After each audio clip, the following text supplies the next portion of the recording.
If my life was a book and I was the author, how would I want my story to go?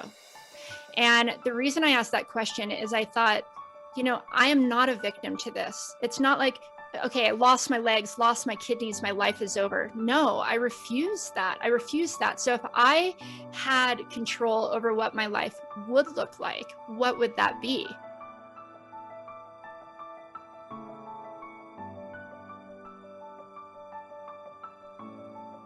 All right, welcome back to the show, everybody. I have a remarkable soul to share with all of you today.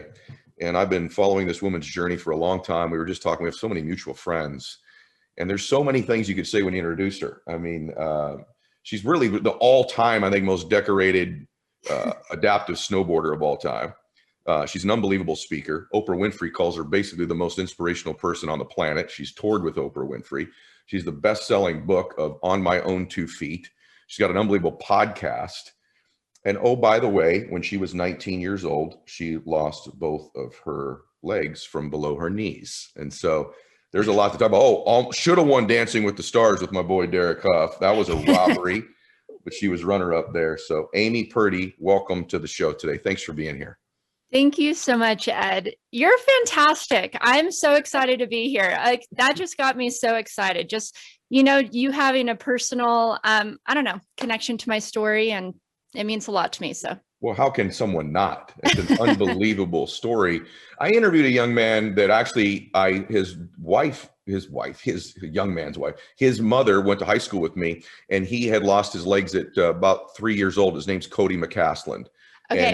And do you know who Cody is by any chance? I know who Cody is. I've never met him, but I know who he is. Okay. And I thought, what a difficult thing at that age, but 19. Yeah. I mean, that's a life change. So tell us the story a little bit, because for my audience, they'll know, some of them will know, but a lot of them won't. It had something to do with some form of meningitis at 19, correct? So take us through that. Yeah. I mean, so first of all, I was very healthy. I grew up working out. Health and nutrition was always something that was just very important to me.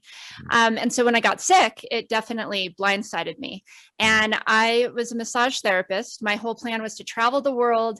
I wanted to snowboard. I had this job that would travel with me. I went to massage school. I ended up going back to Vegas, where I grew up, to work. I was the youngest massage therapist at this huge world-class spa.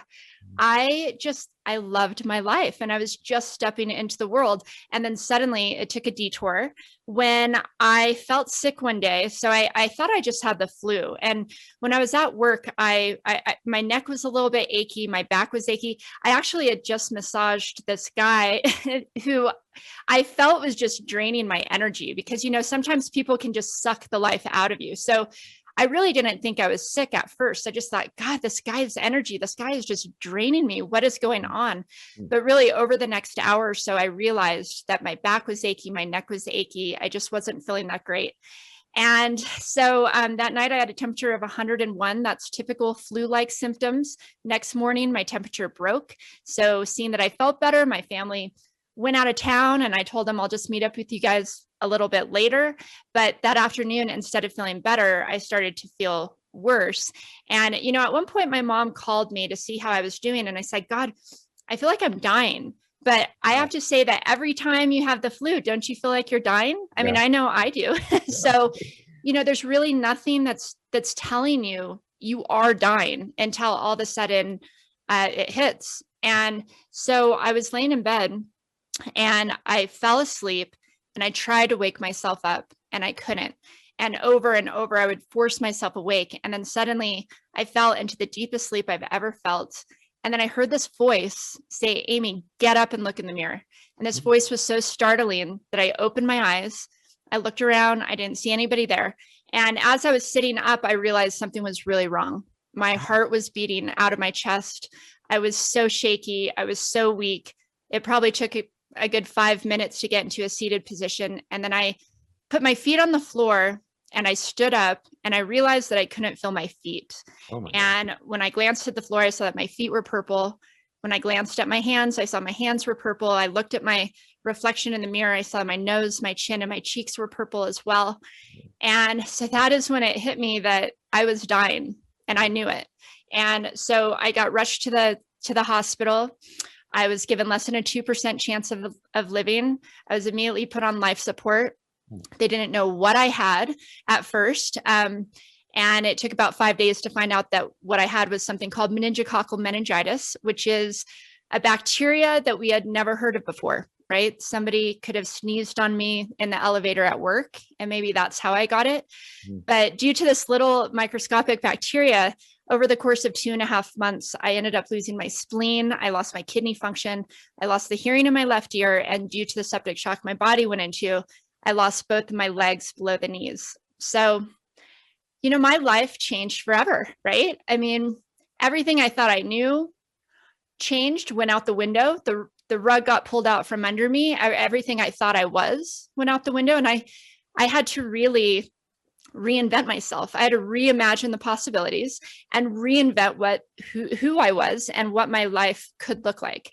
And that actually started the journey of a lifetime, really a journey that I'm incredibly proud of.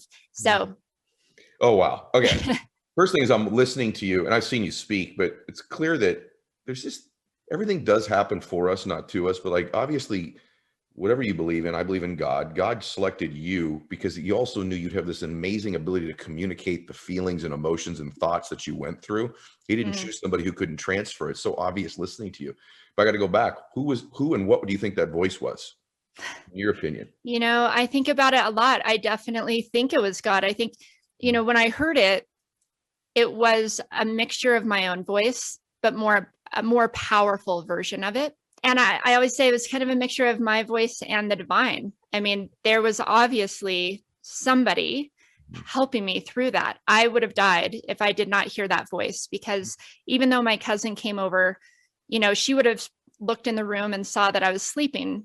And if it wasn't for that voice that was powerful enough to open my eyes and actually stand up, you know, I wouldn't have known what I was facing. And I've had a lot of kind of miraculous divine moments throughout everything that I've gone through. And it makes me know that there's something there, right? There's something there. What it is, 100%, I'm not sure, but it's given me the faith. It gave me the faith to go through some of my darkest days. That's for sure. So beautiful. And that voice, I love how you said it too, because that is how I hear it when I hear it too. It's a combination of, sometimes you think, well, maybe it's not God or the universe because it's in my own voice. It's actually a beautiful combination of both your own voice. Yeah. I had this real sense that that voice was yelling at you. And in some moments of our life, it's yelling, our intuition is yelling at us. Right. But I think if we can get quiet, that voice is almost in a constant whisper to us. And don't you believe that if we would all just get quiet and listen a little bit more to that voice, or at least listen for it, it's prevalent in there more than we realize. I really believe that. Oh my gosh. Ed, I'm so happy you brought this up, because I feel like that voice, I mean, it's been a powerful tool in my life when it comes to, you know, knowing if I'm on the right track or not. Definitely those powerful moments of get up, look in the mirror, you know, that saved my life. But there was times that voice absolutely has come in a whisper, and thank goodness that I listened to it. I mean, there was one just pivotal moment in my life. I was a massage therapist before anything else that I did. I snowboarded for fun, passionate about snowboarding, but you know, I was a massage therapist and I loved my job. And I thought, I'm going to travel the world and do massage and work in these different spas. And when I was in the hospital, I almost lost my hands. My hands were actually as bad as my feet. And just going into septic shock, it pulls blood from your extremities to save your organs. And so I lost circulation to my hands and my feet. We were actually more worried about my hands than my feet at that time, because I played the piano, I painted, and I was a massage therapist. And all I wanted was to get back to work. In fact, just sitting in the hospital, my hands would burn because they were just on fire. Like, I have to touch somebody. And so I couldn't wait to get back to work. And about a year later, so I got my prosthetic legs. I worked my ass off that year, physical therapy, gaining strength, being able to stand on my feet for 8 hours a day again. I went back to work as a massage therapist, and suddenly something in me shifted. And here, you know, I'm massaging somebody and I'm like, I love this job, but then I'm hearing this little whisper Mm-hmm. that's constantly saying, Amy, you did not survive to do this. You did Mm-hmm. not survive to massage somebody else. Like there's more for you to do. And it was this constant nagging feeling and voice that every time I went to work, I felt it and I fought it because I loved my job. And I would fight back and say, no, I love what I'm doing. Like I'm actually back doing what I love. And I would hear this, no, you're supposed to be doing something else. And I'm like, well, what is it? Right. Show me. And it wasn't until I started helping other people. I started a nonprofit organization with my husband to help other people who had disabilities and had prosthetic legs snowboard and skateboard. And then all of a sudden that voice quieted down. And as I started speaking, as I started to connect with more people, that voice went away, and it made me realize, this is what I'm supposed to be doing. There is more for me to do. It's so obvious now. This might've been one of my all-time favorite moments in the show, is this notion about our voice whispering, also yelling sometimes, because there's so many people right now, to a lesser extent, but in their own world, the same extent, have had this loss this last year of a career, of a relationship, of a dream, of money, of a house, or whatever it might be. And this notion that where do I go? And I just really believe if you'll really even rewind, guys, and go back, it's this idea of just getting still and listening. And then the other part of it, the other component is somehow it's probably connected to the service of other people. You'll find this place that no longer will that voice be whispering to you that it's the wrong place. It'll be whispering to you guidance and direction for it. You did lose your kidney. That's a little detail of it. I just want to understand. Was it your dad that gave you the kidney? It was. And the best gift I could ever receive, honestly. I've been so blessed, just so blessed. So my dad, he gave me a kidney. He was almost a perfect match. They look at these antigens, and I think we were 5 out of 6, which a twin is 6 out of 6. Wow. And normally what you get from a parent is 3 out of 6. So having 5 out of 6 match with my dad was incredible. And I had the transplant the week of my 21st birthday, and people are taking shots of tequila. Yeah. I'm taking shots of immune suppressive medication. Right. But I was so grateful. I was so grateful to my dad. That's just another thing that you can look at as a major challenge, or just a divine moment as well, because it brought me closer to myself and who I want to be, and my dad, and what's important to me. And there's something about having a kidney transplant where it keeps you on your toes, because you don't know if it's going to fail. At the time that I had my transplant, kidneys lasted maybe 9 years. Right. And my dad and I just celebrated our 20th year just a few months ago. And so every single day, it makes me grateful. Every single day that I'm healthy, I'm capable, right? The possibilities are endless. And so I feel like that's been such a huge drive for me, just to live my best life. Did you say 20 years? 20 years. Yeah, there's something in that kidney that literally Benjamin buttoned you then, because like I didn't put you, I'm doing a little math right now. That doesn't add up visually to what I'm seeing right now. So maybe we all want a kidney like that. I don't know. Right. It's like this big, like my body's this big, my kidney's that big. It's like ultrafiltration power. Now it makes sense. So I'm curious, I like asking different stuff, right? So when I get interviewed, people ask me about my previous life. Like, what was it like before your life is like now? Mm-hmm. I'm curious, for those that are listening, they're in this transition period. They've woken up, maybe they didn't lose their legs, and by the way, everybody, hopefully this gives you some perspective. You didn't lose your spleen, kidney, and legs. You lost a job or a relationship, and it's bad, but let's all have some perspective, right? But for me, I'm curious, because they want to come out of this. There's the Amy Purdy story that was the one that she became a massage therapist. Then there's the story that you get asked like right now, which is, take me back, you lost your legs. But then since then, you've had a 20-year life of contribution and books and athleticism and speaking and the difference you've made.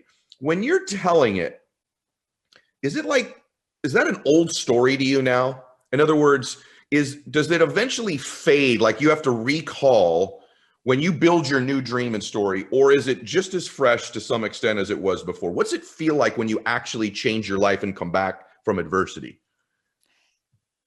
Yeah, of course, at the time that I went through everything at 19, that was the worst and hardest thing I'd ever gone through, right?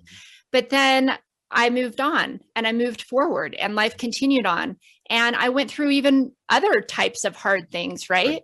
So where sometimes, somebody like doing a podcast, somebody will ask me, tell me about the hardest thing you've ever been through. And sometimes it surprises them that, I might talk about my TED Talk and how hard that was, because that was hard in itself, right? Yeah, I've gone through losing my legs and having a kidney transplant. That's, nothing can compare to that. But we continue to go through challenges. And every time we have an opportunity and we're kind of being asked to step up, oftentimes those are the biggest challenges we'll ever go through. Yes. So, throughout my life of 20 years, becoming a professional athlete with 2 prosthetic legs, that in itself was this crazy journey. I had to make my own feet to snowboard in because nobody else was making them for me. So just the effort, that went into that, and people just kind of see the accomplishment, right? They don't really see everything, the years that goes on, but behind the scenes. Yes. And then Dancing with the Stars, awesome experience. One of the hardest things I've ever put myself through.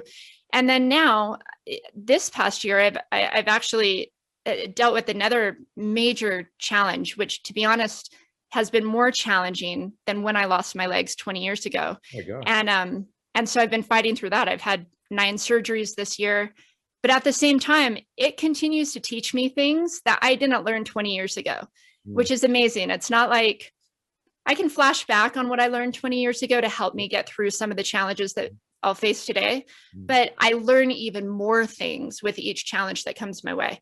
And so I think that's the beautiful thing about life. It's like the longer we live, the more stories we're going to have, and the more challenges we're going to have. So we need to be resilient, if we want to keep going. to the extent that you're comfortable, can you share with us a little bit of what those challenges have been recently, just to the extent you're comfortable?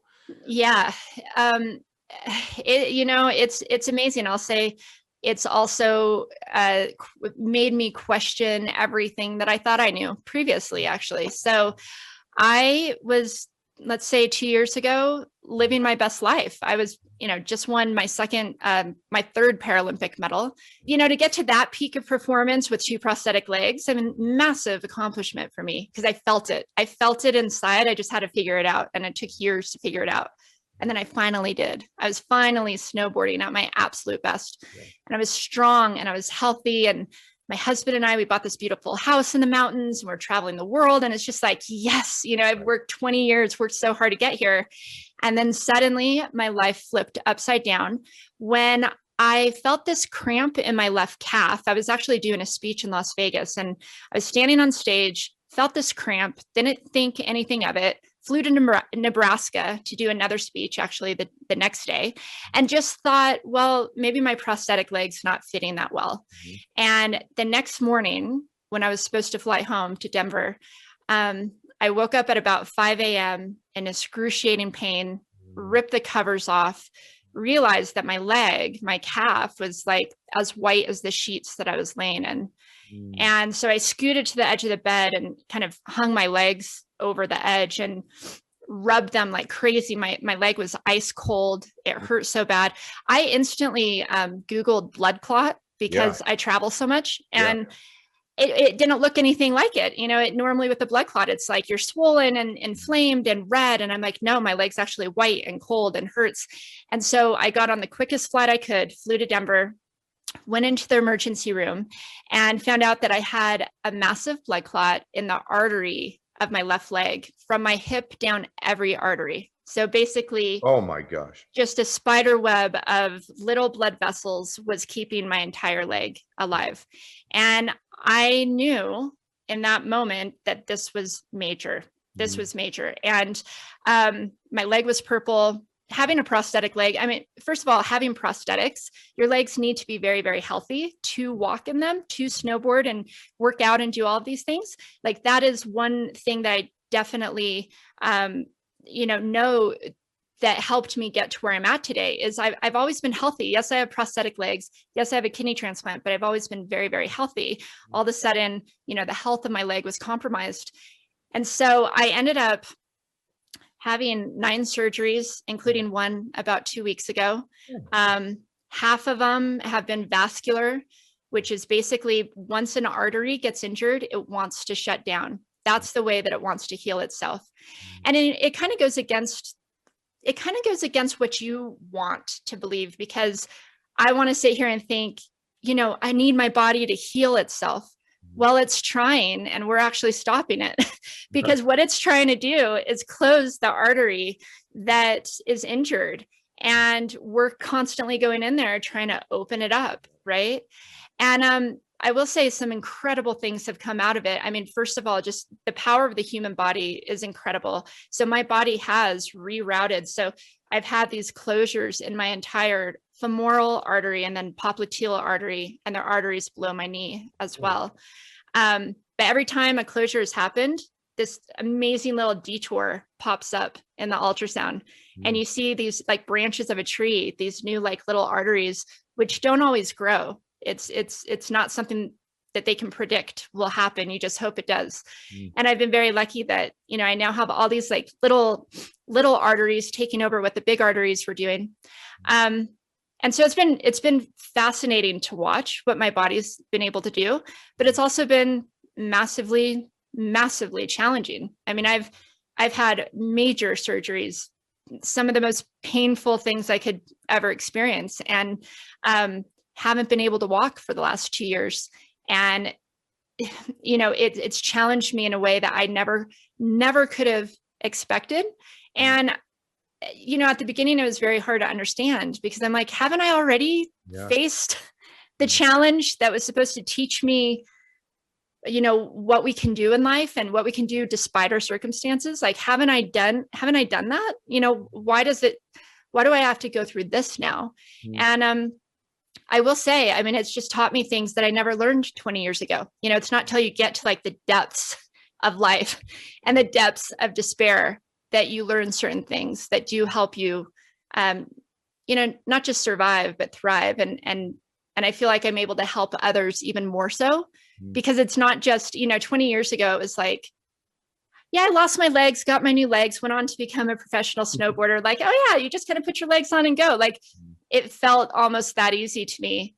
Whereas this time it's like, no, it's not that easy. This is hard stuff, and people go through hard stuff. And this is when resilience is incredibly important, and faith, and whatever it may be. This is when you need it the most. So I'm learning it at a whole different level than I did before.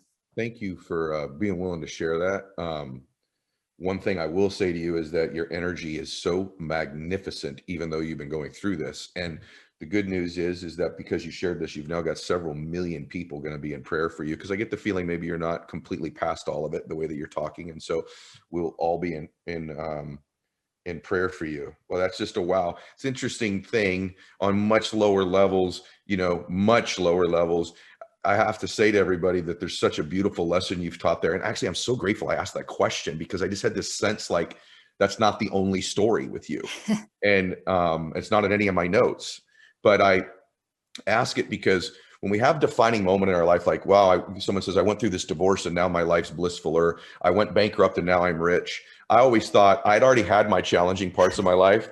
And now, and by the way, my challenges are nowhere near what yours are, but it's such a beautiful life lesson, because I remember thinking, well, once I get to this other place where like I know all this really important stuff and I've been through the real challenge part, the rest of it is like mini challenges, Right. And that's just not life in general. And unfortunately, or fortunately, at least in my case, a much lower level, it's caused me to be a different version of me. And sometimes when I'm living a really easy life and relying on my old story that I've overcome, it's suppressed my growth as a being, as a spirit. Is that a crazy takeaway from this, or do you kind of see that?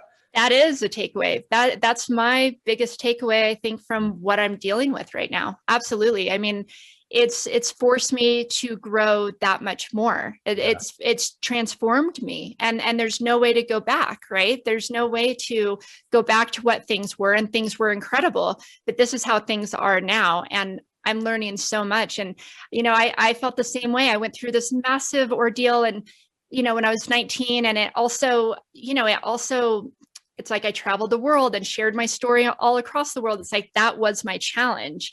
And then I found out that, the more you live, the more stories you're going to live, and the more versions of yourself you're going to be. And so I feel like I've stepped into what I call version 3 of Amy, because version 1 was like normal life, right? Lived till I was 20. That's what I thought life was like. Had these dreams and goals, lost my legs. Version 2 was figuring out what the possibilities are, traveling the world, snowboarding, New York Times bestseller, Dancing with the Stars, Oprah, like all these kind of bucket lists, like, can I do it? Can I do it? Just pushing, pushing, pushing. And then all of a sudden, this hits and I'm like, okay, well, no longer that, at least not for today. So who am I? And I realized I want to help other people live their possibilities. You know, if I'm not out there doing it, I've learned it, I've done it. Now I want to help others do the same, no matter what circumstances you're facing. I had no idea we were going to do all this today. And I'm thinking at this time with where humans are in their life, like what, because just so you all know, people have been trying to get me and this remarkable woman together for quite a while. And we were both talking before we went on, like, maybe I said to you right before I said, maybe this is just like God's time, you know? And I really believe that. Like I got little goosebumps on my little hairless shaved arms right now. So I got to tell you, it's true. What were you going to say? I have to tell you, I do feel like it's divine as well, because so when you reached out to me to do this podcast with you, I was actually like maybe one day out of the hospital, and I had this incredible experience in the hospital. So this is just like 2 months ago. So I decided to amputate my leg a little bit shorter. I'm still below the knee. You know, once you go above the knee, that's a really big deal. But just with the fact that, you know, my vascular system is working really, really hard to get blood to the bottom of my leg, I decided to amputate my leg a little bit shorter. So I was in Boston and had the surgery and was in the hospital by myself for 7 days. My grandfather passed away as I was being wheeled into the operation. And it was just, the whole thing was very, very heavy. You know, I'm losing more of my leg, which I didn't want to do. This is the last thing I wanted to do, but I knew it would help. And then having my grandpa pass and not even be able to hug my family, then going into surgery, waking up in the hospital. And I was there for 7 days with not one visitor. Boston's really cracked down on having anybody even visit. So not one visitor. So I just sat in the hospital by myself for 7 days, staring out the window and thinking about my life. And it was fascinating because I never picked up my phone. I didn't turn on the TV. Wow. And so I thought, well, what am I doing all day while I'm in here besides, you know, nurses and doctors coming in? But I was just kind of looking out the window, daydreaming, visualizing, like just thinking about who I am and who I was and what's important to me. And I got the most divine download because I got so creative and so excited about life that I had my computer with me and I was typing out. That's when I decided to launch my podcast, Bouncing Forward. Actually launched the trailer while I was in the hospital. Wow. Because I just got so excited all of a sudden, like, yes, like this is what, you know, I want to share. And it's been so long since I've felt so inspired, so deeply inspired. And I left the hospital and all of a sudden I got a message from you to be on the podcast. And I really look up to you. And I really feel like that was, you know, it's when you manifest, right? When you're kind of in that space of like, I'm doing it. I'm putting the energy out there. I'm allowing, you know, the energy to flow through me. And then you kind of connect with others who are doing the same. And so you were just kind of the perfect, like, I don't know, like stamp on like, that was, I manifested this moment where I felt so inspired and creative. And then I was just incredibly grateful to do this podcast with you as well. Oh my gosh. I feel so blessed and so grateful. Like I've never had this feeling in the middle of a show before. I got to tell you, it's a wow. And thank you for being willing to share that. It's just amazing to me that there's so much depth to things you say. It's like and I'm seeing you growing right before my eyes, to be honest with you. Like when I tell you guys that I think Amy's a remarkable speaker, it's yeah, she speaks well, meaning like the way she orates is beautiful. Her vocabulary, her voice, her cadence. That's not what I'm talking about. When certain people talk, I feel things or I reflect deeply on things. And today's that like magnified time, like 1,000 with you. And it's always happened when I've listened to you speak before, but this idea of just affording yourself the time to be receptive to the voice, to inspiration. I really believe there's so much noise and so much stress and so many things in our culture that people are just sort of drifting through their life and never getting quiet and allowing themselves this inspiration that we all can tap into. That's there for all of us in small ways and big ways. I talk all the time. My dad passed away recently too. And my dad lived a much more extraordinary life than me, but all of the things he did were in private, quiet things, helping people get sobriety. But my dad got quiet often, everybody. My dad took time for meditation and prayer daily. I really believe that's what transformed him. In your case, you led right into what I wanted to ask you about, which, because you're doing it again, which is this idea of visualization. I'm a big believer in it. I also believe it's a very broad topic that can mean lots of things to lots of people. Like, I know people who visualize with their eyes closed, with their eyes open. I know people whose visualizations are actually things they hear and not see, believe it or not. So I'm curious how you utilize visualization in your own case and what it means to you. Yeah, and I've used it in different ways as well. So first of all, I've always been a daydreamer. And I think, visualization is just another word for daydreaming, right? Yes, when I was little, I would daydream about my life, daydream about traveling. And when I lost my legs, I remember I was laying in the hospital bed. I had just lost both my legs, had no idea what to expect, never met anybody who had prosthetic legs before, didn't know if I'd snowboard again. I remember I was looking at my legs and like the light from the TV was flickering. And I was looking at where my legs used to be, really. I was looking at where my feet used to be and just thinking, what is my life going to be like? And I fell into the most amazing vision. And I saw myself walking gracefully. And I saw myself somehow helping people through this journey. And I saw myself snowboarding again. And I didn't just see myself carving down this mountain of powder. I visualized it so strongly that I could feel it. Like I could feel the wind against my face. I could feel my muscles twitching. I was just absolutely lost in the moment. And I could feel it in my heart. I had no idea how. I had no idea how I was going to do this. I just knew because I felt it so deeply that I would. And that fired me up. And that's really what led me to, okay, I got to make a pair of snowboard feet. Then I'm going to try to snowboard again. And, that led me down that path. And so there's moments when those visions, like when I was in the hospital 2 months ago, it was just allowing myself that stillness, that quiet time, no distractions, to just think and feel and lean into what I was experiencing and let those feelings kind of flow through me. That's when sometimes visions can be so strong as actually in your darkest days, right? But then I've had visualizing as well, where just as a snowboarder, I mean, that's what we do as athletes. You have to be able to mentally rehearse before you get out there and compete. And in fact, there's times when you don't even get a chance to practice on the course. So you're practicing in your mind, you're memorizing every turn and every jump and everything that's happening. And then you have to go back and visualize every move you're going to make so that you can go out there and do it the next day. And it never fails. It never fails. My best races were always when I was able to visualize the most. And so visualizing can be, many different things, like you said, but, you could either see yourself doing something, like it's just one of those things, being in the shower, right? When you're in the shower and you're just like lost in thought, that's when the most amazing thoughts come to you, really. That's where, you put a pencil and a paper next to the bathtub and write those thoughts down, because I feel like that's your spirit. That's your soul speaking. You get these little quiet moments where you can hear that and you can see it. But when you can actually feel it, that's when it's powerful. When you can feel it, when you're not just saying, I hope to someday snowboard again, that would be cool. But when you're actually like, I feel it so deeply that I can literally feel my heart racing, that's when it's possible.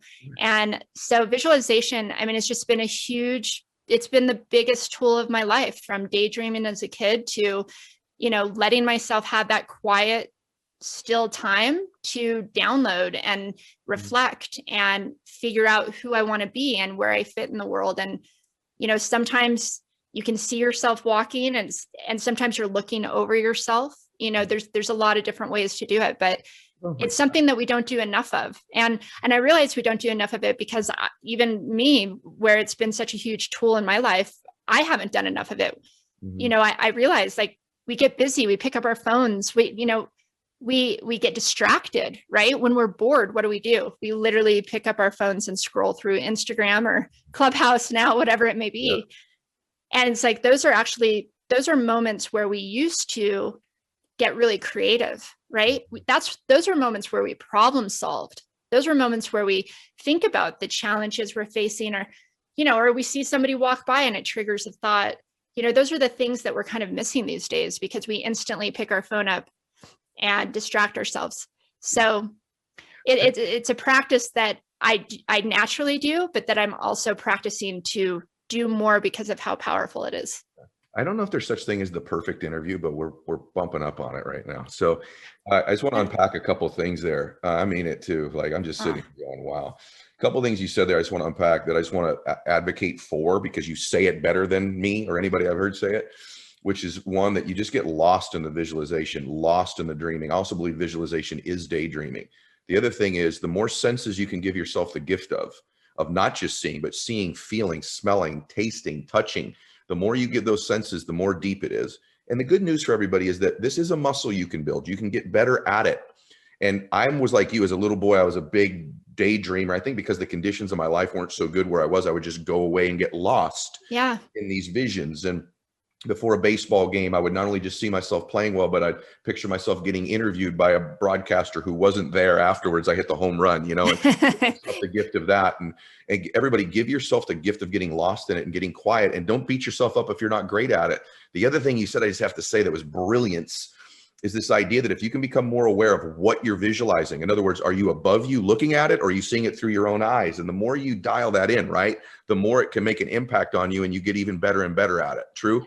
Absolutely. And like you said, the more details you can feel or see or smell, the more real it becomes. So yeah, I mean, when I'm, in a snowboard course, I'm thinking of every little bump in that course. I'm thinking of what my left arm's doing, what my right arm's doing, how I'm breathing. It's all these little details. So that paints this full picture that you literally rehearse in your mind. Like, you are rehearsing your life before it happens. How you're going to step into the world, what you're going to do. And so whether it's on a snowboard course or whether it's just how you're going to, live your life tomorrow, to have that vision. I mean, and even a good practice, I realize I do this at night too. I visualize my next day. I visualize how I want it to go, or how I want to be, who I want to be, how I'm kind of starting the day. I, have a vision of how the day is going to go. Does it always go that way? No, but that's how I kind of enter the space. And so, yeah, I mean, I love that. I love that you agree with that as well. I totally agree with it. And I also think that, people that listen to this, I think a lot of you going, well, I'm not very good at that yet. You may be better at it than you think, except you're doing it with the things that you fear and worry about. And so you're feeding yourself. And by the way, you're good at giving yourself multiple senses. You can not only see this thing you're worried about, you can feel it in your nervous system, can't you? Yes. So a lot of people are doing this very well with the things they don't want in their life. Right. Exactly. We can do it so easily, right? Like, we think about a fear or a worst case scenario, we can feel it like that. I mean, we are basically like manifesting it into reality by saying, like, I can see this so powerfully, that it's happening. And it's like, it hasn't even happened yet. So if you can do that, we all experience that. So if you can do that, but with the things you really want to happen, right? Like, I see myself walking gracefully. I feel this. That feeling is powerful. That is your spirit saying, you got this, you can do this. Yeah. I love watching somebody who's just at their home, which is what you're doing right now. This is your home and you're amazing at it. I'm curious. I want to ask you a business question, just because we've been so about my emotion tank needs a little breather for a minute, because it's been so really good. And I'm curious, you're so remarkable because you've built this really amazing entrepreneur side of your life also, and you've built a brand. I feel like maybe one of the keys to your brand is just your authenticity and vulnerability.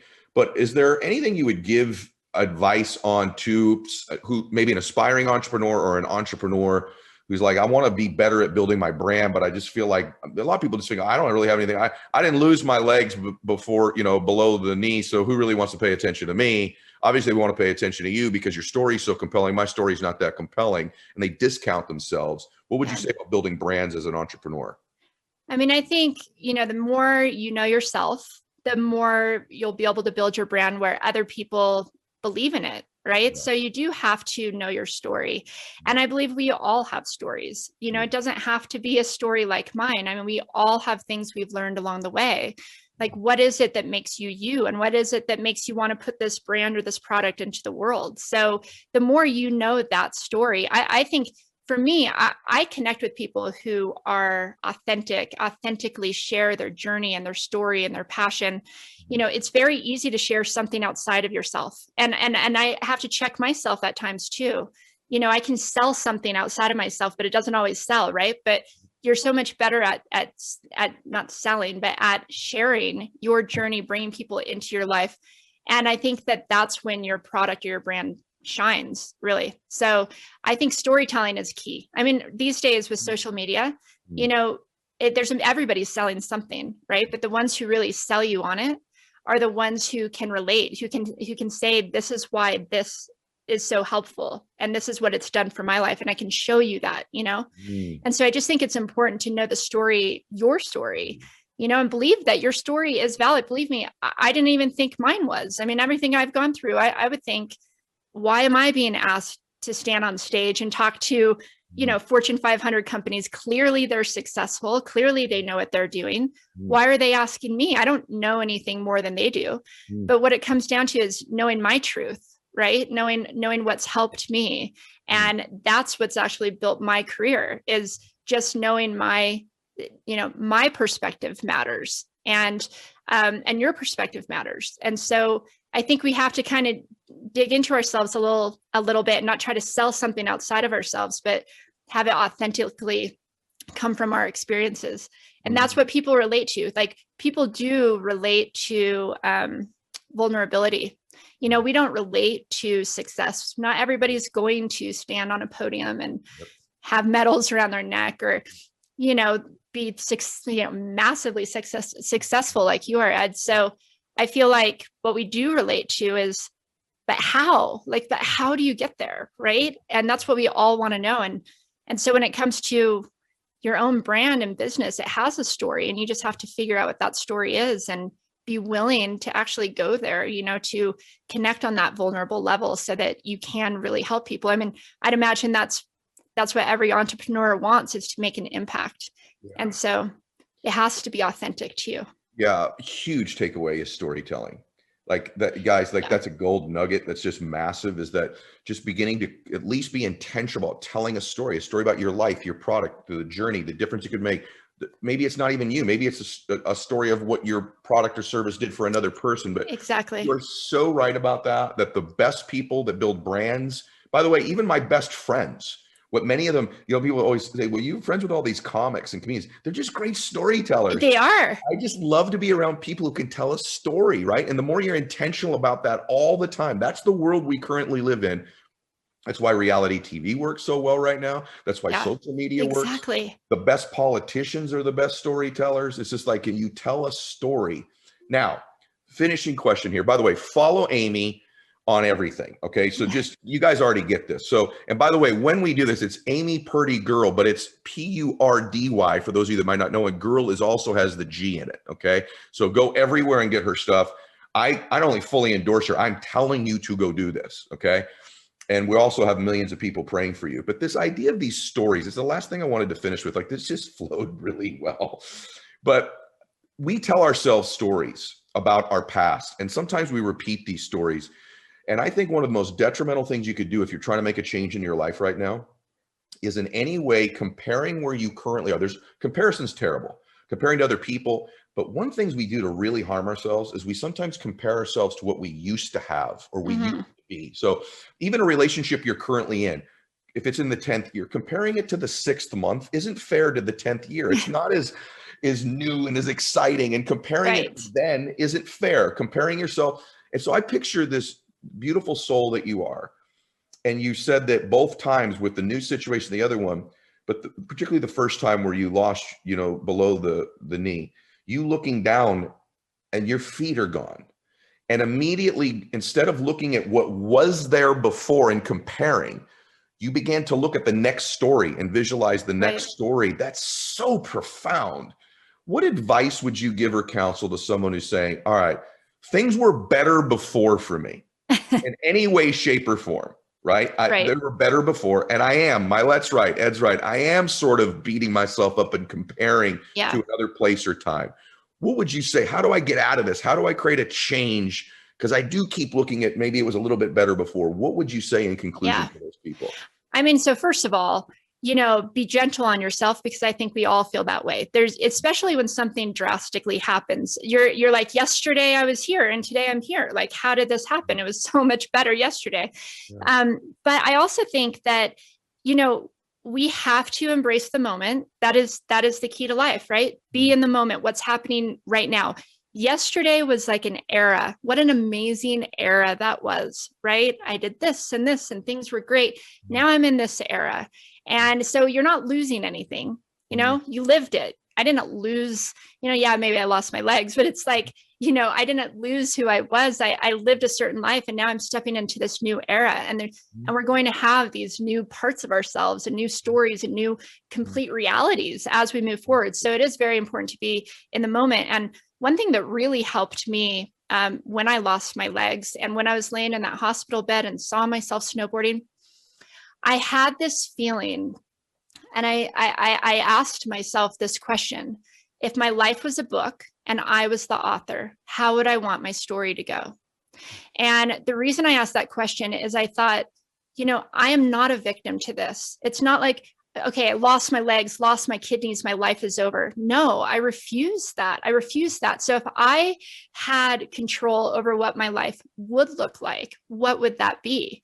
And allow yourself to daydream. Literally allow yourself to go there. Don't shut it down. We shut ourselves down so quick before we even get started, right? We go, oh, I can't visualize myself doing great things because I don't even know how I'm going to get there. Forget the how, right? Just allow yourself to ask that question. Like, if your whole life was a book, you were the author, how would you want the rest of the story to go? And for me, I saw myself walking gracefully, helping other people. I saw myself snowboarding. I didn't know how I was going to do any of this. I even saw myself speaking before I knew there was even, a speaking circuit, but I felt it. I was like, I wanted to tell people everything's going to be okay. Like, no matter what circumstances you're facing, it will all make sense in the end. So just go on the journey. But you also have, you're a co-creator of it too. Is so like, know that you can control to a degree where you go from here, and allow yourself to visualize that and feel it and believe it. And you'll be surprised where you go.